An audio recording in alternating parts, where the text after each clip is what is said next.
Welcome to Big Blend Radio's Pet Connection podcast, where every third Wednesday we celebrate our furry, feathery, and scaly friends.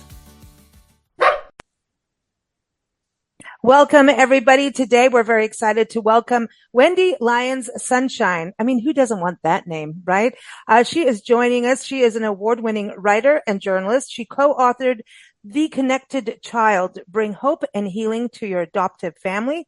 It's a bestseller, and it's been translated into all kinds of languages around the world. And she also wrote Raising the Challenging Child, How to Minimize Meltdowns, Reduce Conflict, and Increase Cooperation.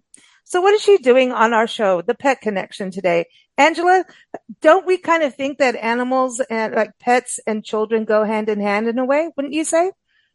Oh, absolutely. I mean, they say that, a dog is the equivalent to a 2-year-old, and we bring them into the family, and even more so these days, they are part of the family. And so I think if we have all the tools that we have in order to give them the ability and the option to live their best lives, and that in turn allows us to live our best lives with them, because who wants to have a challenging child or a challenging pet on your hands that you don't know how to deal with? Exactly. Well, Wendy wrote a book called Tender Paws, How Science-Based Parenting Can Transform Our Relationship with Dogs. And I think this all got started when she got a rescue puppy. So welcome, Wendy. How are you? I'm well, Lisa. Delighted to be here with you and Angela. Yeah, good to have you on the show. And I want people to know that they can keep up with you on your website, wendylsunshine.com. And you bring us all sunshine today, right? We like this. It's your season. It's summer. Tell us a little bit about the first two books before we get into dogs, because from what I was reading, you were, going to your own books for help with your puppy.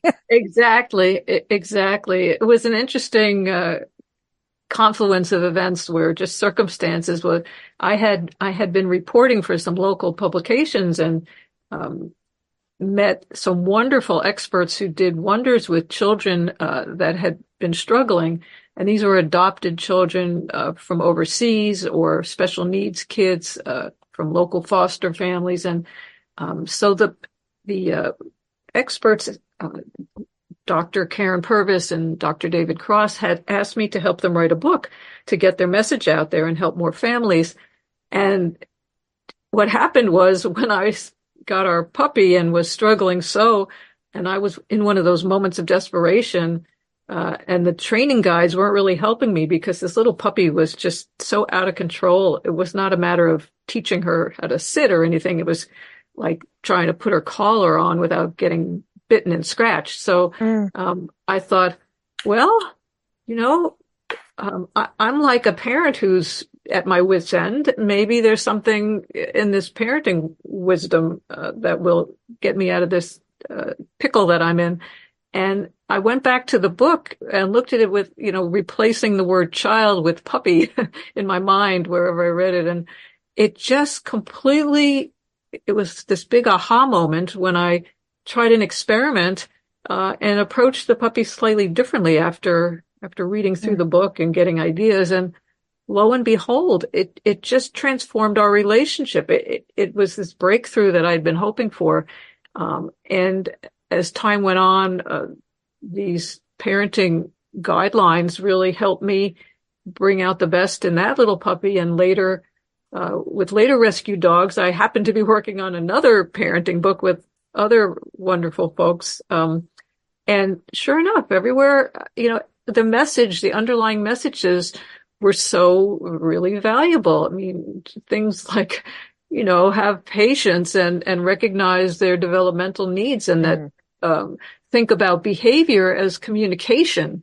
And instead of thinking about naughty, think about what needs are being expressed. And it sounds sensible when you think about it, but when you're in that moment of panic and horror, and everything's going wrong with the dog, that was not first on my mind, I have to admit. So it was a long journey till I woke up and realized, oh, for goodness sakes, there's really some connection here, and parenting techniques can help us with puppies and dogs.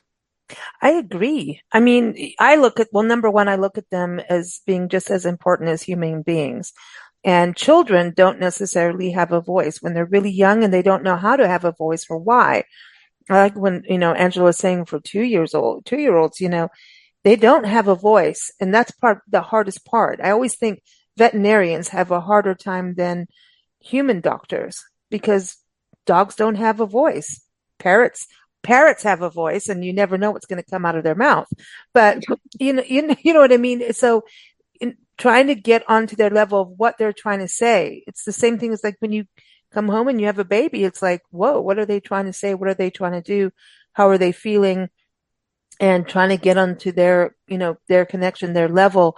I know Angela, Nancy, and I do a lot of pet sitting and deal with a lot of different dogs in different situations from different backgrounds. And when you first meet them, it's completely all about them. It's their focus. You try to get on their level. I mean, you do that too, Angela, right? You get down on the ground with them too. Oh, yes. I mean, I don't ever walk into a home, whether that pet knows me or not. I don't ever walk into a home and stand and go over them or anything. I come down to their level, the same as you would with a child. You come down to the level of a child.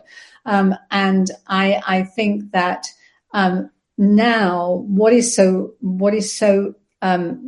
wonderful about the conversations that we have these days is we have become more aware. And I think that awareness, it's like knowledge is power, and we don't want to have power over anything, but power for ourselves to know the right things to do. And when we look at it, there's a movement, as you well know, and about how we actually help pets visit the vet, for example, and there's fear-free. So I think that's another conversation, but it's all about,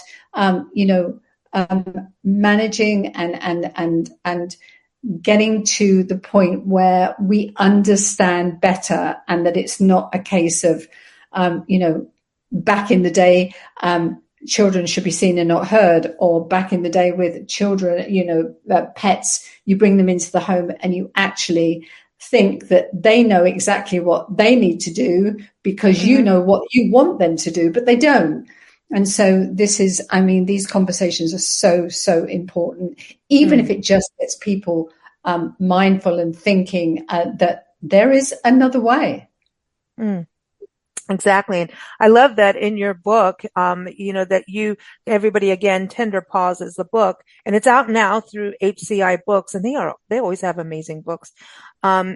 You give like actual cases for people to, kind of find themselves and their dog in there, right? So you give cases and then some insights, to really for people to understand. And this is really part of when you think about rescuing dogs and adopting dogs and puppies.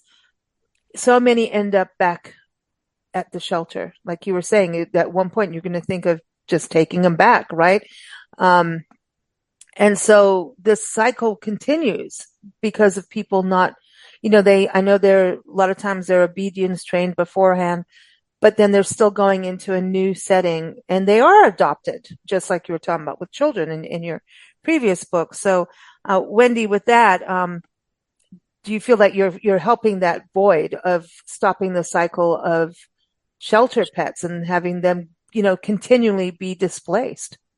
I would love it if I could contribute to keeping pets in their home and well understood and cared for and appreciated. You raised something earlier, I think it was Angela said something about fear-free, and I want to circle back briefly to that, because that raises a really key issue, that helping a little one feel safe. And so it's not just a matter of we know they're safe, right? We know that they're going to have food, they're going to have a shelter over their head, that the thunderstorm's not going to hurt them. We may know they're safe, but they don't know it and they don't feel it. And especially if they have a background of some kind of trauma or being moved from home to home, there's a lot of, fear that's become hardwired almost. And it's going to take some real effort on our part to help them develop trust in their new situation. So this is true for kids, and this is true for puppies and dogs. And although I will say that puppies go through different kind of growth spurts where they're doing natural, normal developmental things, like being a little wild and testing the world with their teeth and their paws. And actually, I was fascinated to learn that kids, when you think about it, young kids, they'll put their mouth on everything too, right? That's normal. That's part of development. That's part of the nervous system, understanding the environment and what you can and can't do and what's out there. So dogs go through these periods where they've got a lot of energy, and then perhaps hormones kick in, after they not so cute anymore, and they're getting more to that gangly adolescent stage. And that's where we see a lot of returns to the shelters. It's because, just like it's not so easy to parent a human teen, we have to try to remember and have some grace for these little, creatures that we brought into our home, that they're going through some changes, and they are testing to get some independence. They want to gain some control in the world, but they also still want that secure base to come back to. They still need to feel safe. And so that's the challenge for parents, to balance that kindness with some appropriate limits in guidelines, and whether that's just making sure that there's a baby gate up so they can't go, haywire through the whole house. The other thing, I loved learning some of this research, what it shows you for kids who have like ADHD types of, impulses. Exercise is super important. Super important. Well, the same thing goes for dogs. There's research where they compare dogs to having ADHD, and they showed that especially for young male dogs, if they got over 2 hours of exercise a day, they had much less of this problem behavior. They were calmer and, much easier to handle. So I think some of the big challenge that we're seeing in our homes today is that our lifestyle just makes it harder for dogs to get that exercise and natural exploration of the world they need. If they've been cooped up all day and this is their big chance to interact, well, they may be a little wilder than we're comfortable with, and through no fault of their own. So, but we can help them. Yeah. I mean, dogs love to, it's healthy for us to get out there and walk dogs, period. Like I always say, if you want to have a healthy life, get a dog, maybe get two, because then it's not all on you and the dog, right? So that two can be there for each other. But walking dogs, you can see them smell, and walking in your neighborhood, if that's possible, because then they know their surroundings. They understand it's that dog around the corner that they walk by every day, the one that's barking, and they understand the difference of a bark. They're their own community. Dogs in a neighborhood have their own language, and they know what's going on. They know more than what we do. They know the UPS man before he's gone through the gated gate, the gate at the front of the gated community. They know he's coming because one will start and it will go right through the entire community. And the dogs know, and they all stand at attention. It's just that kind of thing. So I think it's them also just finding their place in community and being understanding, like if a dog is always kept inside and never sees what's outside their home, that's kind of odd. We don't want to do that as humans. Do you want to be trapped in a room all day? Like really, animals are supposed to run and have fun, just like us humans. So I think the walking of dogs, it's everything. It is absolutely everything. And one part I wanted to really touch on, Wendy, with you is the point is parenting. And I think that's important. And everything you're saying is about being a parent, not necessarily the obedience trainer saying sit, stand, walk, all of that, right? It's about parenting, which means you're actually having that communication. So that's where, obedience, you already, like if you even say the word obedience, don't we all go, no, don't do that to me? It's kind of a negative word, whereas parenting means nurture and kindness. And a dog, like a human, a kid, will tend to listen versus obedient. I don't like the word obedience. Yes.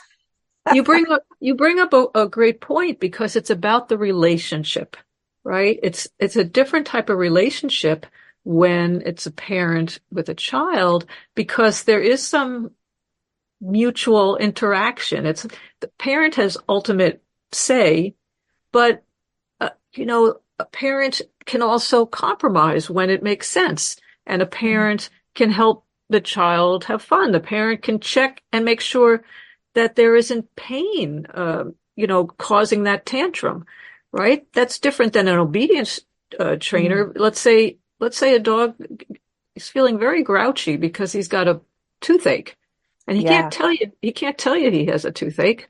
And he might get a little nippy because if you try to touch his head, because, gee, that hurts. But if we come at it from an obedience point of view, well, better cut that out. And you never get to the heart of what's causing it. And something so simple as pain. There's some studies that show pain is behind a shocking amount of behavioral challenges.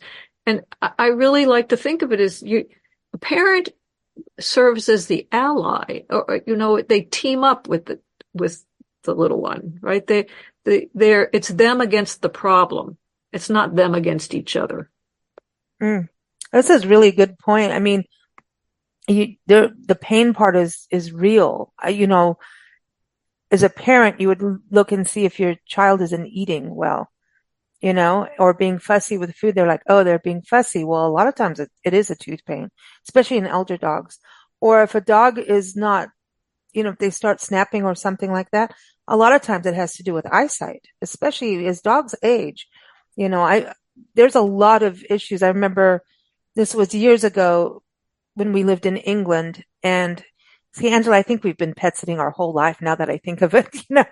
Nancy and I took care of a friend's house, and there are 2 Yorkies, and these 2 dogs were they growled at everything. They were miserable, and they really stank. And so the couple left, and Nancy just looked and she goes, these dogs can't see. They hadn't had a trimming or grooming session for years. Their hair was tied under, so they were basically peeing in their hair. They couldn't see they couldn't see because they had so much hair over their eyes. Hair was tied everywhere because they were just left. So Nancy got her scissors out. She trimmed their hair. These dogs were free. They were happy. They smelled a lot better. Old dog pee does not smell good, especially if you walk them in the rain.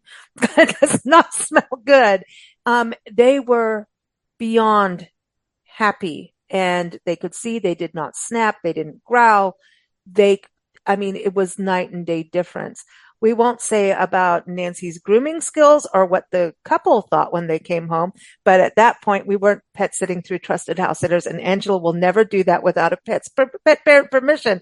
But that is that observance. There's just the simplest things, and a lot of people just don't realize those small things make all the difference in the world. That's a beautiful story. I love that story, because one of the things I was going to suggest is if the dog can't see and something just touches its head out of the blue, well, gosh, that would freak me out. And by clearing up the vision for these 2 little dogs and making them more comfortable, gosh, I think they were grateful, maybe not the pet parents as much. But but it is about the animals. Like, I know Angela, Nancy and I think, Angela, don't we travel for the animals? Like, it's more than the actual travel. It is about the animals. It is.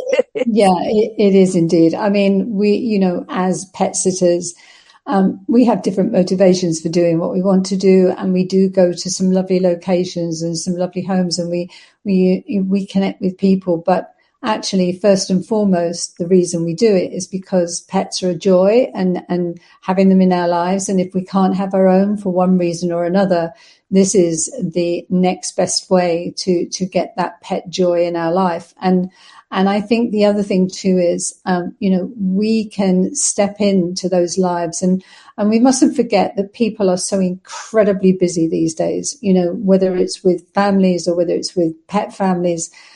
Sometimes, life takes over, and unfortunately the ones that need, or you think need the least attention, get the least attention.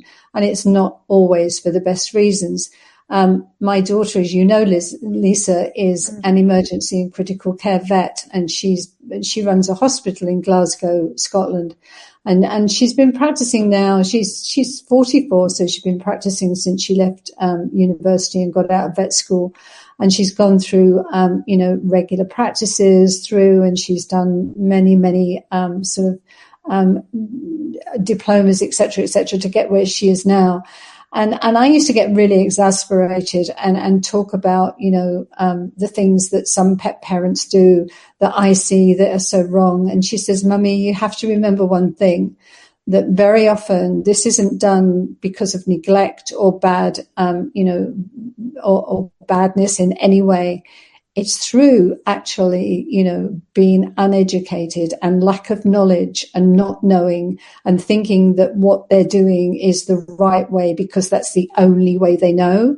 And it's not until, and that's the same with parenting, as I'm sure, Wendy, you will attest to, life takes over. And so giving those tools to people in the most practical and easiest way. But I also think there's a need for those who are going through difficult times with their pets and their families or whatever, or going through difficult times, need to feel supported. And I think that's one thing that is missing very often. But if you're in a community of like-minded people, and there's nothing wrong in asking for help. There's nothing wrong in asking, is there a better way to do this? One of the things that I see on a regular basis when I go in and care for dogs in particular is overgrown toenails. And that's one of the things that, and it's not because of anything to do with, being even cruel. Using that word is wrong, but you know what I mean.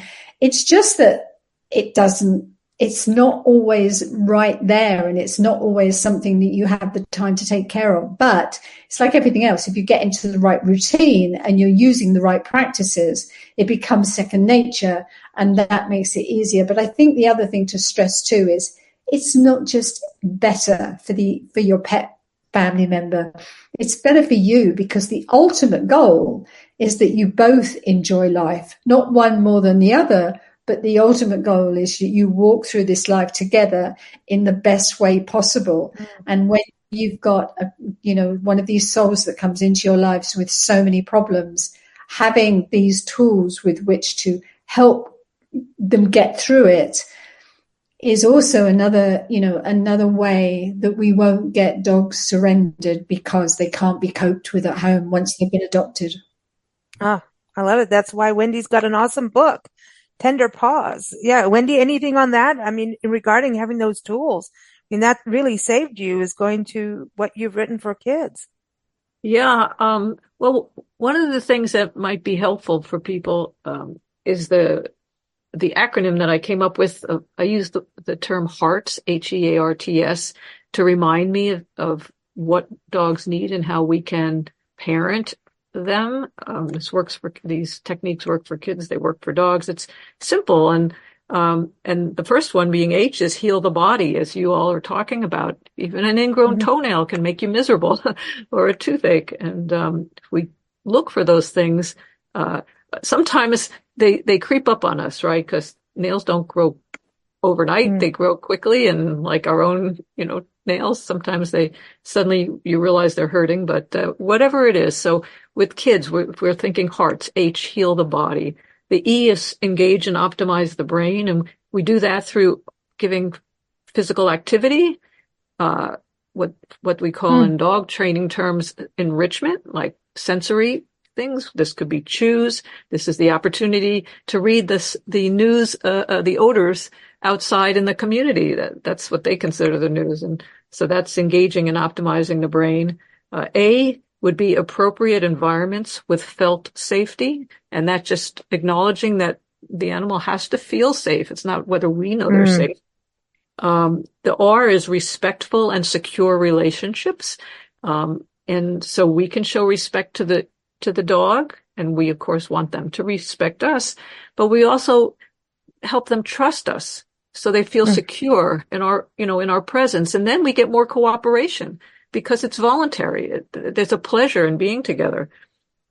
So for hearts, we've now a T, that would be teach sensitively and positively. And I didn't use the word training here because we're thinking like children, and just like with kids, you teach. In the course of life, parents teach children how to do all sorts of things. And in our life with our dogs, we're going to teach them, through the expectations we set up, through, we show them when we get cooperation, really great things happen. And we encourage them and make it fun to cooperate. And the last is S, is support the individual, because individuals do have unique needs. There may be some who, just get more nervous in certain situations. Maybe they're sound sensitive, or maybe they're hitting adolescence and they need that extra, understanding and space to grow up, but still have guidance and affection as appropriate. So putting all those together, the hearts, we can bring our hearts to parenting.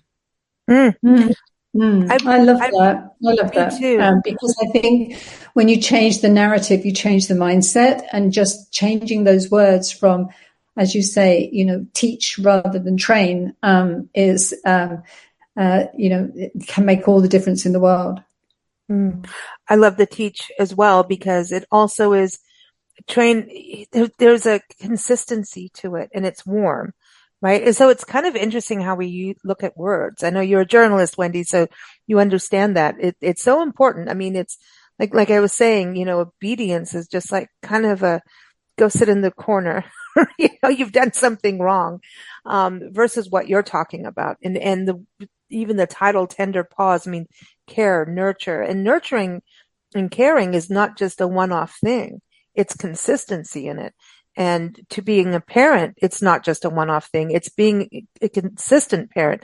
Like every time with a young child, are you going to, when you go to cross the street, are you going to teach them how to cross the road carefully? If you're cooking in the kitchen and your child goes towards the stove, a hot stove, each time, aren't you going to kind of reinforce the same thing so that language is always there? It's that consistency. So when you were going through all of this, between the kids and your puppy, did you notice consistency being like a very important part of that relationship? And consistency is certainly the goal. But I was very reassured to learn that you don't have to be 100% perfect. You can, if you fumble, sometimes you can get right back on it and do a redo or a do-over, just like we can give the kids or dogs the opportunity to correct. We can pick up and get back on track ourselves, because there will be days where we might be particularly tired or work was harder, and maybe we're not immediately as consistent as we'd like. But that doesn't mean we can't stop for a moment and think, oh, let me take a moment and get myself centered, and let's start this all over. And let me remember that we have a beautiful relationship here, and let's cherish that and celebrate it. Perfect. Because we're human and we make mistakes all the time. We have a transformational.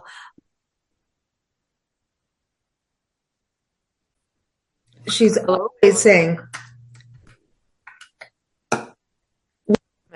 we make mistakes. We need to forgive ourselves and forgive others. That is how it is. Remember that. And animals are certainly animals, and human too in that way. So it's kind of, if your puppy pees on the carpet consistently, you got to just get better at that communication, right? And don't hurt the puppy over it. We've seen so many different ways of training a puppy, people rubbing their noses in it and all kinds of stuff, Oh, yes. And I grew up with, a parent who suggested some of those methods, but really, what message is the puppy getting? They're not necessarily getting the message that you think you're sending. Unfortunately, even though somehow we think they are, they may just feel like, oh dear, when this person's here, scary things happen to me. But if we look at if we look at the needs, the puppy perhaps just needed to go out more often, Yes. and maybe we're asking too much of them at that particular moment. Or maybe there's a medical reason why that puppy has difficulty holding in. Another reason is they're just downright scared because dogs sometimes pee out of fear. So Absolutely. there are all kinds of things. Yeah. I was getting excited because there's a loudness that happens in homes that we're always kind of shocked at, especially if you have kids. And I think if you have kids and you have a puppy, that always seems great. But have you seen how your kids are treating the puppy? And we've seen it. And sometimes I think when families go on vacation, they leave us with their animals. Their animals are like, I love my family, but y'all, I need a break. I need a break from the kids pulling my tail and my ears and everything too. And a lot of dogs put up with it, but they do need a break. But sometimes, the tone of voice can make a dog pee, can make them nervous. But there's also submission where people think the dog is being really sweet and there's no problem, but it's actually a submissive act. As some dogs, like, here where we are, Zora will roll on her back, this little Albanese. She wants her belly rub, but you know what? She really wants her belly rub. She loves her belly rubs. That's her thing with, so many. Some dogs, when they roll on their back and, show their belly, it's a submissive, don't hurt me kind of reaction that we've seen.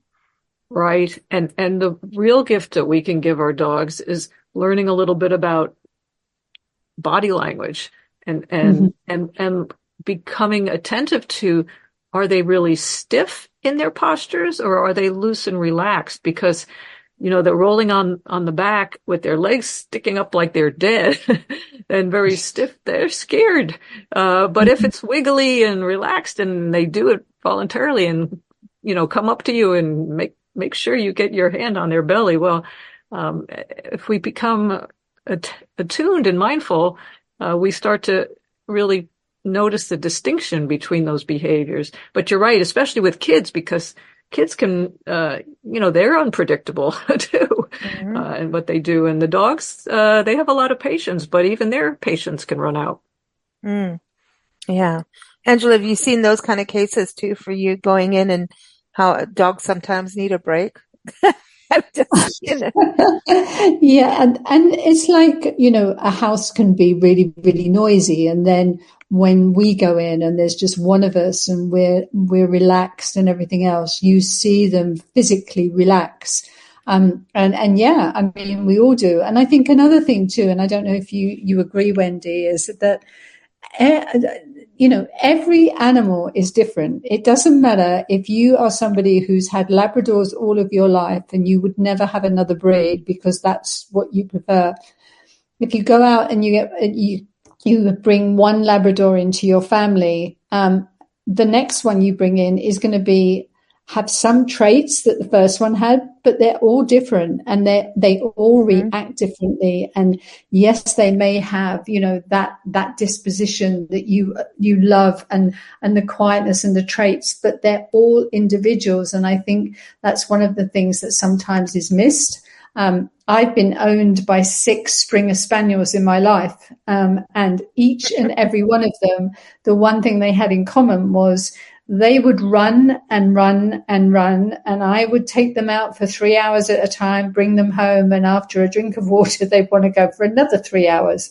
And that was the common denominator between them. But their personalities, the way they learned, the way they interacted were totally different.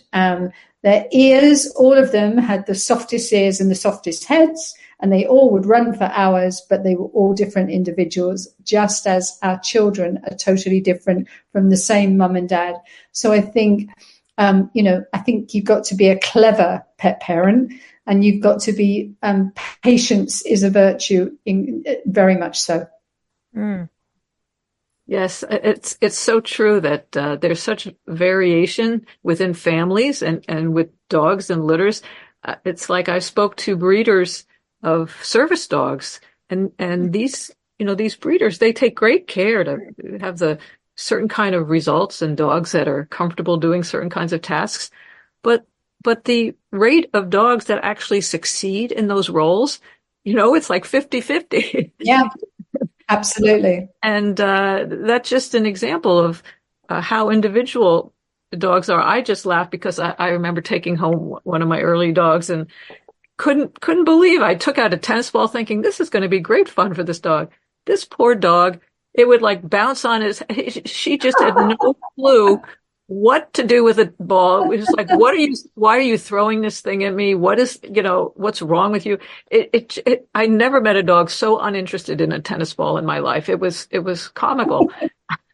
Wow. But that's the thing. I mean, they're all individual, and that's the joy of having those relationships, and sometimes we see from pet parents, their pet will pass and move on to the next, go over the rainbow bridge, as we all say, right? And I know, Angela, you're trained in that, in grief, of loss, from your pet pal. And some people don't realize how much their pet after. That's an interesting thing where you don't realize how much of a relationship you've developed with that puppy or that dog or that cat, that parrot, until they're gone. And so I hope people, when they read your book, will be more conscious of it so that they can live even fuller in the present moment about their dogs and their cats. And I think people do, but it's just, don't wish that you didn't get it when you had your pet in your life. You know what I mean? Because I think we develop these relationships subconsciously. And just if we could add that extra dose of consciousness, it becomes an even fuller relationship. And, I love that you've written this book, because I think it's necessary, with all the rescue pets that we have, sat for over the years, just and taken care of even ourselves. It's always been a slow road, and it's a patient road. And it's a good thing to learn. Patience is a virtue. It truly is. And so I think you've really done something great by writing this book, Tender Paws. So thank you. Thank you, Lisa. It's lovely. And I love what you and Angela do with, going into people's homes and supporting them in their journey with their dogs. And that's, that we're all on this journey, and we can take time for each other and appreciate each other. It's all the better for us. It truly is. And just sort of reflecting on what you said, Lisa, about, when you lose a pet family member, one of the things that we don't think about, and we only think about it when they've gone, because the only fault our pets have is that they're not with us long enough. That's the only one they have. Is that when we have in our family, our human family members, while they're in our lives and they are, they're part of us, they don't stay with us 24 hours a day, 7 days a week, which is what our pets do.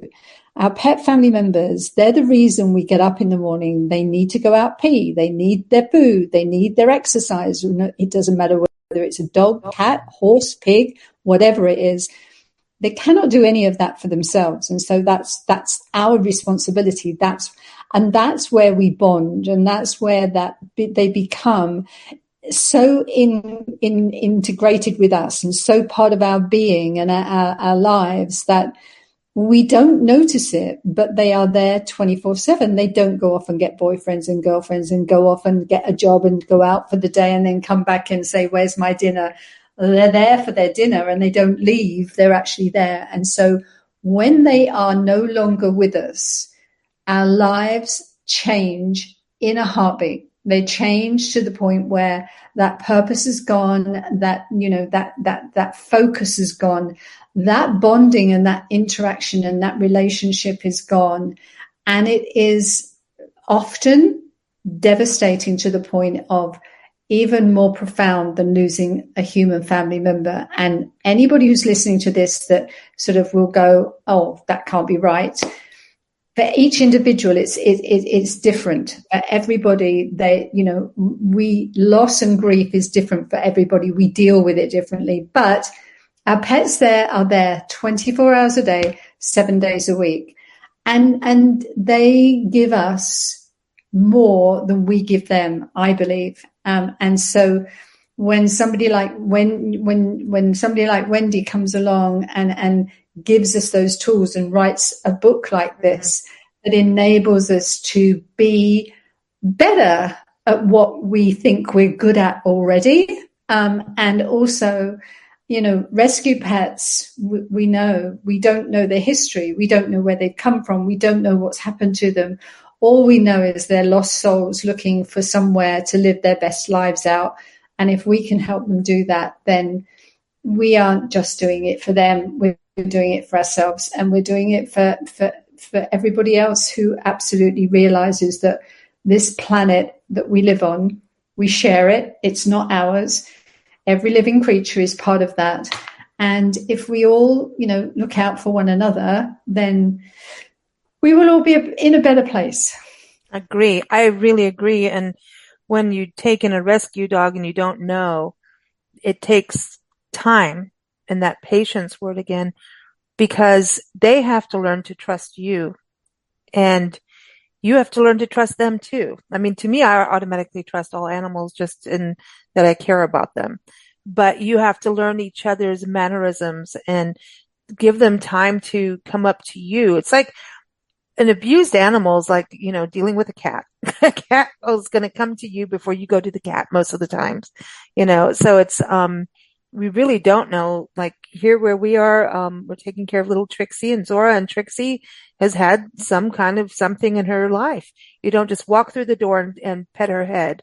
She needs to come to you and she wants to be low down, and she communicates in a different way. But once she starts to trust you, it brings tears to your eyes of joy that, wow, we've crossed this bridge, wow, this has happened,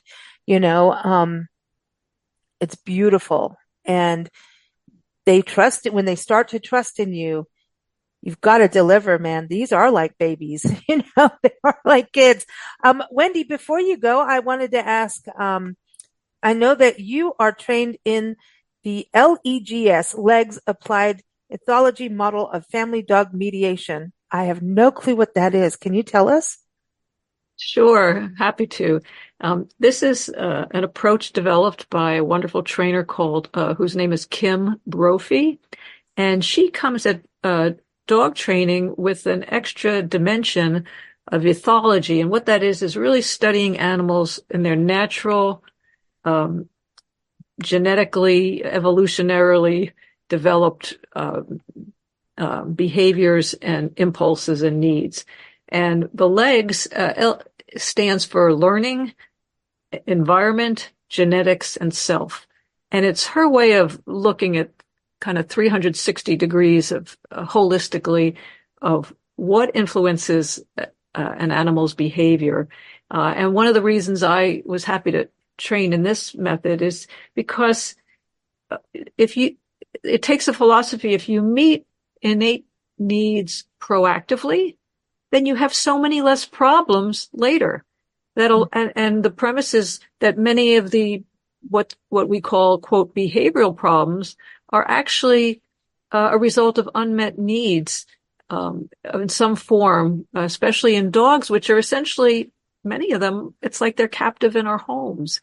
It's taking a perspective of how can we improve their welfare by recognizing what's important to these animals. And LEGS also even goes and looks at the individual breed groups Because just like I love that Springer Spaniel story where they just go and go and go and go for hours. Well, they were bred to be really sturdy and resilient out in the field doing their jobs.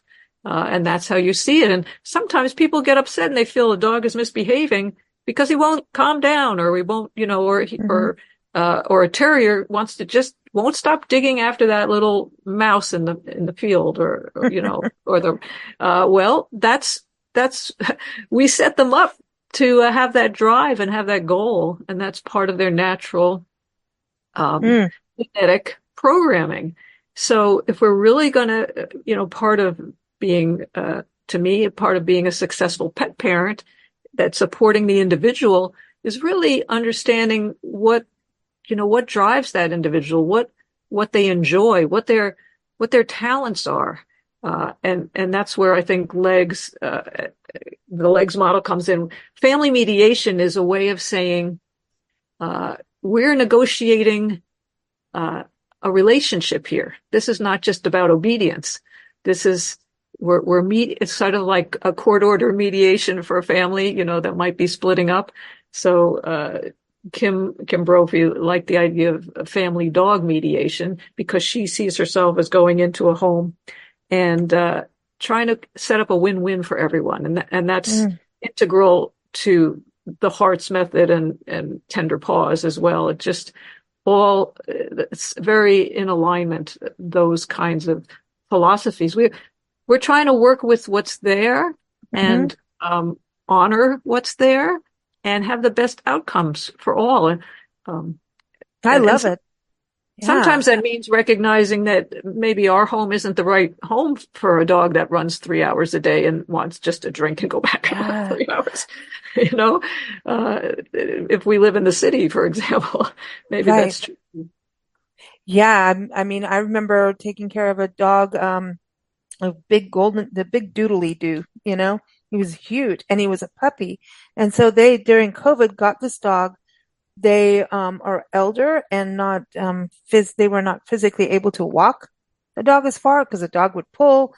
And so they were losing their patience. And that's what happens. That's why I think what you've done is so important. And then she's like, well, if you're getting a puppy, I'm getting a kitten. So they have a puppy and a kitten in a house full. Can you imagine a house that's really full of china everywhere you turn around? That was that. And the dog couldn't go in the backyard because it would fall into, Florida with the canals, the little waterways. Well, and so this dog wanted to go zoomies everywhere. And I'm like, I want to go zoomies with you too, man. I need it as well. But walking was, it was a messy situation. But they got hooked up with someone who would he was like the neighborhood dog cycler. And he was like a dog whisperer. He went out on his bicycle and took all the dogs and cycled, and the dogs ran along his bicycle. And that dog loved it. He was happy. And this guy fulfilled a need in the neighborhood because it was all retired folks. And here were all these puppies that people got during COVID, and dogs, and didn't know what to do with them. And I love it. That was like, and I saw him do it too. And I was like, look at that. That is cool. You know what I mean? Because the dogs are too busy catching up. They're all around each other. So they were focused. And it was really a cool thing. So there's always a way, but thank you so much again for joining us. I want to make sure everybody has the full name of your book. Again, it is Tender Paws: How Science-Based Parenting Can Transform Our Relationship with Dogs. Again, it's by Wendy Lyons Sunshine, and you can go to her website. It's Wendy L for Lyons, Wendy L Sunshine, and that Lyons is Lyons. So she might be coming from your side of the pond, Angela, with that kind of name. But thank you so much, Wendy. It's been a true pleasure, and we really appreciate what you've done with your work for humans and dogs. Thank you so much, Lisa and Angela. It's been a delight speaking with you. Thanks for joining us here on Big Blend Radio's Pet Connection podcast. New episodes air every third Wednesday. Keep up with us at bigblendradio.com and learn more about the world of pet sitting at trustedhousesitters.com.